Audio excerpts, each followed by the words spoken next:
Let us begin with a very terse description. Cultural Marxism is a broad term which refers to the advocacy and application of critical theory, and more generally to the cultural, political, and academic influence of certain elements within the contemporary left. The roots of cultural Marxism are to be found in what is commonly known as the Frankfurt School. The term arose informally to describe the thinkers affiliated or merely associated with the Frankfurt Institute for Social Research at the Goethe University in Frankfurt, Germany during the interwar period. Critical of both capitalism and Soviet socialism, they sought to address the perceived shortcomings of classical Marxism in the pursuit of societal change. Their work came to be referred to as critical theory. Defining or categorizing critical theory is exceptionally difficult, for it pertains to a broad, almost disparate set of ideas, individuals, and approaches.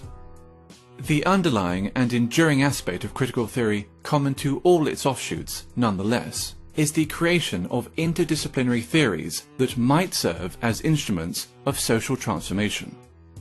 During the 1960s, the Frankfurt School critical theory gained traction with some segments of the left-wing and leftist thought in both Europe and North America.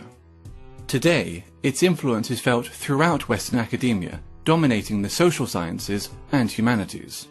Gender studies and whiteness studies being two such examples.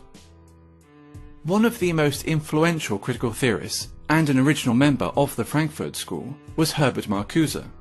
A cursory glance at any paragraph written by Marcuse will set alarm bells ringing for anyone even remotely familiar with the current culture of intolerance on college and university campuses.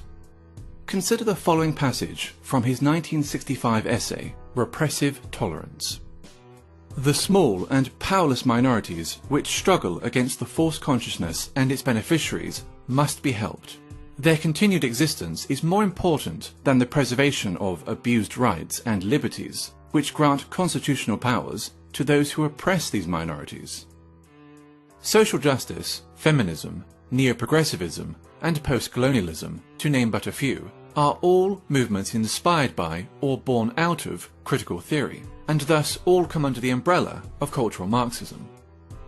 Be it gender, sexual orientation, family, race, culture, or religion, every aspect of a person's identity is to be questioned, every norm or standard in society challenged, and ideally altered in order to benefit supposedly oppressed groups.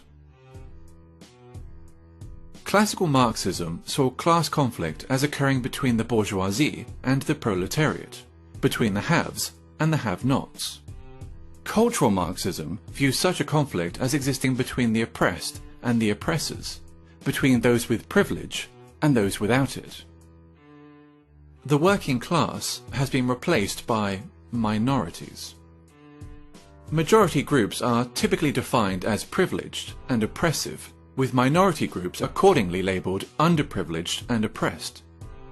Heterosexuals are oppressive, cisgender people are oppressive, whites are oppressive, especially white men. Christians are oppressive. Those that do not fit into these groups are thus considered oppressed.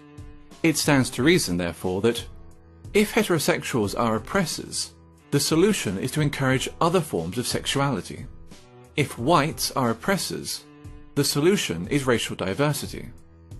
If cisgender people are oppressors, the solution is to encourage transgenderism. If Christians are oppressors, the solution is to propagate Islam. Theodor Adorno, another original member of the Frankfurt School, wrote a book entitled The Authoritarian Personality, in which he defines parenthood, pride in one's family, Christianity, adherence to traditional gender roles and attitudes towards sex, and the love of one's own country as pathological phenomena.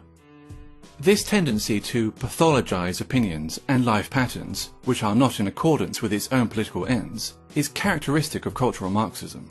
Differing views are thus described as irrational fears or phobias. For example, a person who feels uncomfortable living as a minority in an area dominated by Muslim migrants may be decried as an Islamophobe, since wishing to live amongst those culturally and ethnically similar to oneself is considered sick and phobic.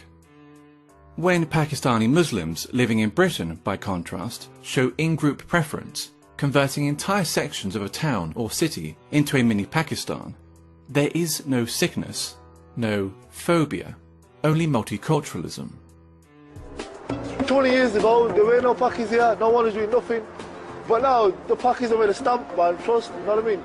Now, think 20 years ahead, boy, fuck knows, man, this is going to be Pakistan.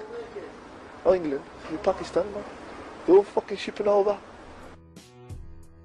A popular and propagandist manifestation of cultural Marxism is political correctness, in which media channels and social scientists make it a mandatory exercise to do the following.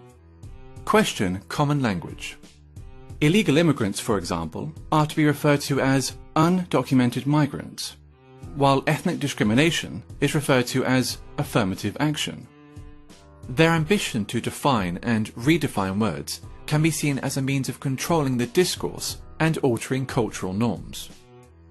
Racism and sexism have been redefined as a product of prejudice plus power, which leads to such ridiculous statements as, "There's no such thing as sexism against men," and I, an ethnic minority woman, cannot be racist or sexist towards white men.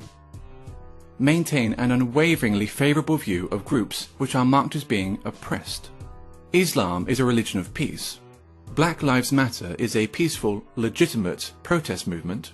Feminism is only about equality, and so forth. No deviation from the aforementioned narrative will be entertained, ever, nor will criticism. While communism, as Marx envisioned it, offered the resolution of class conflict in a utopian social system, all that cultural Marxism offers is a desolate form of eternal warfare between ever more narrowly defined groups of offended minorities. The only meaningful consequence that its wide application could possibly ever have is the marginalization of traditional European culture.